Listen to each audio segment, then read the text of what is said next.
नमस्कार साथियों, मैं दीपंकर समझदार, चार्टर्ड अकाउंटेंट, आपका दोस्त और बिजनेस ग्रोथ एसोसिएट। आज आपको ऐसा बिजनेस बताने वाला हूं जिसमें आपको 1 रुपया भी नहीं लगने वाला और आप बैंक के जैसे एनबीएफसी के जैसे पूरा लोन बांट सकते हैं। लेकिन हाँ, ये लोन किसके जरिए बांटेंगे? बैंक और एनबीएफसी के जरिए बांटेंगे। लेकिन सोर्स कौन होगा? आप।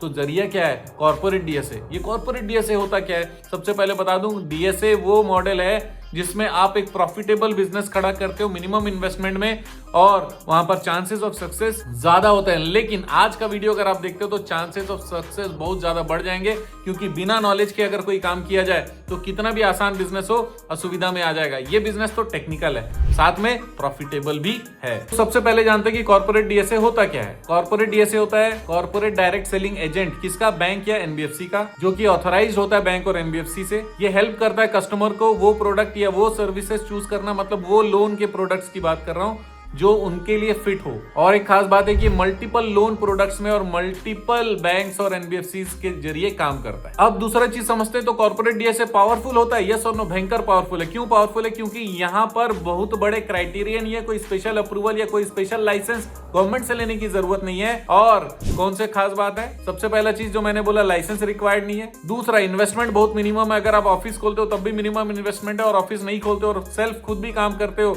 घर से या फिर किसी जगह से जहां पर आप पेपर वर्क कर सको, तब भी इन्वेस्टमेंट बहुत कम है, मतलब नहीं के बराबर। तीसरा, कमीशन हाई मिलता है। चौथा, मल्टीपल लेंडर और मल्टीपल इनकम स्ट्रीम होता है। बहुत सारे जगह से पैसे आते हैं, एनबीएफसी हो, बैंक हो, हर जगह से। अब जानते हैं इनकम का क्या पोटेंशियल है। एक एग्जांपल लेते हैं कि पर्सनल लोन 10 लाख रुपए का हुआ, आपने करवाया, तो फिर 10,000 से 20,000 रुपए आपको एक पर्सनल लोन में ही कमाई हो जाएगी। अगर आपने होम लोन करा दिया तो 25,000 से 30,000 रुपए आपको होम लोन में भी आ गया। तो पोटेंशियल मंथली इनकम 1-1.5 लाख रुपए से लेके 2.5-3 लाख रुपए तक भी जा सकता है, जिसपे आप कुछ एम्प्लॉइज भी रख सकते हैं और उसके बाद भी आप प्रॉफिटेबल रहेंगे और एक रेस्पेक्टेड बिजनेस ओनर कहलाएंगे और जबरदस्त वैल्यू और इमेज रखेंगे बैंक, एनबीएफसी और सोसाइटी में। तो ये बिजनेस स्टार्ट किसको करना चाहिए, कौन कौन स्टार्ट कर सकते हैं, जानेंगे। सबसे पहला, फाइनेंस के प्रोफेशनल, जो फाइनेंस का धंधा ऑलरेडी खुद कर रहे होंगे, खुद की कंपनी होगी, वो भी कर सकते हैं। दूसरा, सीए भी कर सकते हैं, इंश्योरेंस एजेंट भी कर सकते हैं और रियल एस्टेट एजेंट भी कर सकते हैं, क्योंकि उनके पास में ऑलरेडी प्रॉपर्टी होती है जिसको लोन दिलाने के लिए सुविधा होती है। सीए के पास में क्लाइंट होते हैं, इंश्योरेंस एजेंट के पास में भी क्लाइंट ही क्लाइंट होते हैं। तीसरा, एंटरप्रेन्योर्स हो सकता है, इसका मतलब जो भी नया बिजनेस करना चाहता है वो भी आए। चौथा, रिटायर्ड पीपल भी होते हैं, जो अलग अलग कंपनी से जिनके कॉन्टैक्ट्स स्पेयर बहुत ज्यादा होते हैं, लोग ज्यादा लोगों से कनेक्शन होते हैं, वो भी आ सकते हैं। और पांचवा, कोई भी ऐसा व्यक्ति जिसका नेटवर्किंग स्किल बहुत अच्छा हो, वो भी आ सकता है। लेकिन एक चीज आपको बोनस बता दूं, जितने सीएससी सेंटर होते हैं, कस्टमर सर्विस सेंटर होते हैं, और साथ में बैंक के जो सैटेलाइट ब्रांचेस होती हैं, इवन म्यूचुअल फंड वाले जो डिस्ट्रीब्यूटर होते हैं, वो सारे भी आ सकते हैं। तो दोस्तों, आप जानेंगे कि कौन कौन सा लोन प्रोडक्ट है जिसको हम लोग सेल कर सकते हैं या फिर जिसके लिए हम लोग ये डीएसए खोल कर रखें। यह है personal loan, business loan, MSME loan, home loan, loan against property, car loan, gold loan, credit cards, CC limit, OD, सारा कुछ जो जो पॉसिबल है। तो अब इंपॉर्टेंट चीज ये है कि कॉर्पोरेट डीएसए काम कैसे करता है, तो स्टेप बाय स्टेप समझेंगे। सबसे पहले, लीड जनरेशन। दूसरा, कस्टमर एलिजिबिलिटी चेक, चाहे वो उनसे मीटिंग करके हो या फिर जो क्राइटेरिया है उनको चेक करके पता लगे। तीसरा, बैंक या एनबीएफसी से प्रोडक्ट का जो मैच करते हैं वो। चौथा, डॉक्यूमेंटेशन सामने वाले से लेना और सामने प्रोवाइड करना, चाहे वो फिजिकली हो चाहे डिजिटली हो। पांचवा, लॉग इन करना या करवाना। अगर डीएसए को अथॉरिटी है खुद लॉग इन करने का तो लॉग इन करे, या फिर लॉग इन करवा ले जहां से लॉग इन होता है और उसके बाद में उसको अप्रूवल के प्रोसेस में डाले। और छठवा चीज है डिसबर्समेंट,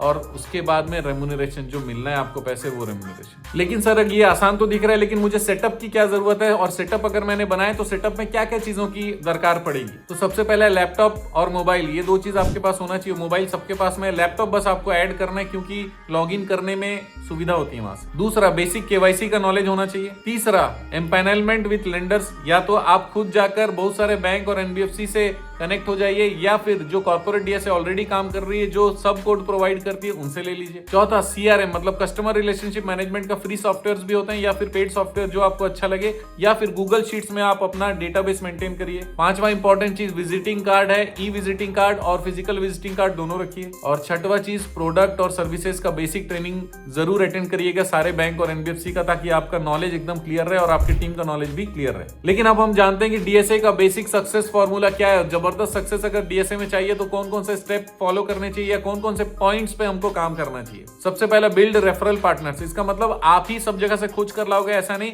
जैसे चार्टर्ड अकाउंटेंट हो गए और ऐसे लोग इंश्योरेंस एजेंट हो गए, म्यूचुअल फंड एजेंट हो गए, जो आपके साथ में काम करने के लिए कंफर्टेबल हो, आपके साथ दोस्ती हो, या फिर आप उनसे दोस्ती कर लीजिए और बताइए कि सर आपके रेफरल से जो बिजनेस आएगा उसमें भी मैं आपको शेयर दे सकता हूं या बेनिफिट दे सकता हूं। चाहे आप बेनिफिट दो या ना दो, लेकिन आपको रेफरेंस मिलना चाहिए। वो रेफरल पार्टनर होता है जो आपको अपने क्लाइंट की जानकारी देता है और आप उस पर काम करते हो। तो सबसे पहला रेफरल पार्टनर बिल्ड करना। दूसरा, रिलेशनशिप मेंटेन करना। कनेक्टिविटी भी चालू रखिए, रिलेशनशिप भी मेंटेन करिए। जैसे BNI है, बिजनेस नेटवर्किंग इंटरनेशनल, उसमें ज्वाइन करने का कोशिश करिए, या फिर लायंस क्लब में ज्वाइन करने का कोशिश करिए, या जेसीस में चले जाइए। इस तरीके से आप किसी न किसी सोशल ऑर्गेनाइजेशन और बिजनेस ऑर्गेनाइजेशन से जुड़िए, कनेक्शन बनाइए और रिलेशनशिप मेंटेन रखिए। तीसरा चीज है कि बैंक और NBFC के जो पॉलिसीज हैं, जो रूल्स रेगुलेशन है, उसको डीपली स्टडी करिए ताकि कोई भी कमिटमेंट ऐसा ना निकले जिसमें आप फंस जाओ। चौथा चीज है कस्टमर के बेनिफिट के लिए ऑनेस्ट गाइडेंस ऑफर करिए। और पांचवा चीज सबसे इंपॉर्टेंट है, इंपॉर्टेंट इसीलिए क्योंकि आपको बड़ा बनना है, ग्रो करना है, तो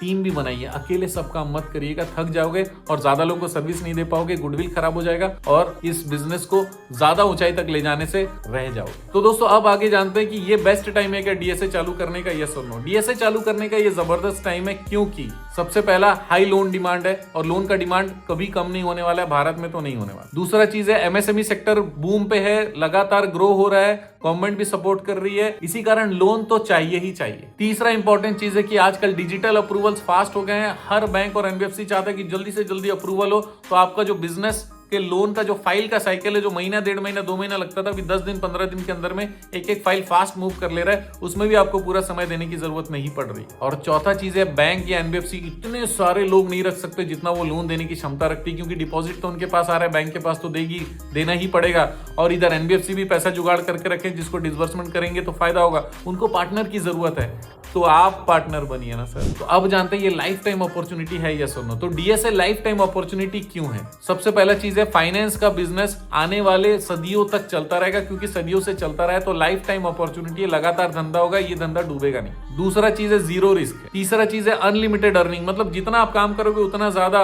पॉसिबिलिटी है आपके पैसे कमाने की, कोई वॉल्यूम का लिमिटेशन नहीं है। और चौथा चीज ये बहुत स्केलेबल है। एक व्यक्ति आपने एम्प्लॉय किया, वहां से 100 व्यक्ति तक भी एम्प्लॉय कर सकते हो। अगर आप खुद बहुत बड़े कॉर्पोरेट DSA बन गए, हो सकता है 1000 एम्प्लॉय आपका हो, आप भी बहुत बड़ा बिजनेस ओनर बन सकते हो सिर्फ DSA वाले काम में भी। तो फिर करना क्या होगा? सबसे पहला आप ये असेसमेंट करिए कि हाँ सर मुझे कॉर्पोरेट DSA चाहिए, ये पहला चीज। दूसरा चीज है आपको ट्रेनिंग की जरूरत है क्या? अगर हाँ तो हमारे टीम से बात करिए, आपको DSA की ऑनलाइन ट्रेनिंग आपके घर पे, आपके जगह पर ही मिल जाएगी। तुरंत संपर्क करेंगे, कनेक्ट हो जाएंगे हमारे साथ। और तीसरा, हमारे टीम से सजेशन के लिए, कंसल्टेंसी के लिए या किसी भी हेल्प के लिए आप कनेक्ट हो सकते हैं, क्योंकि आप जानते हैं हमारा मिशन है हमेशा आप लोगों की मदद करना और समय पर सारी जानकारी देना। तो बने रहेगा हमारे साथ, वीडियो को शेयर जरूर करिएगा। आपका दिन जबरदस्त और शुभ हो।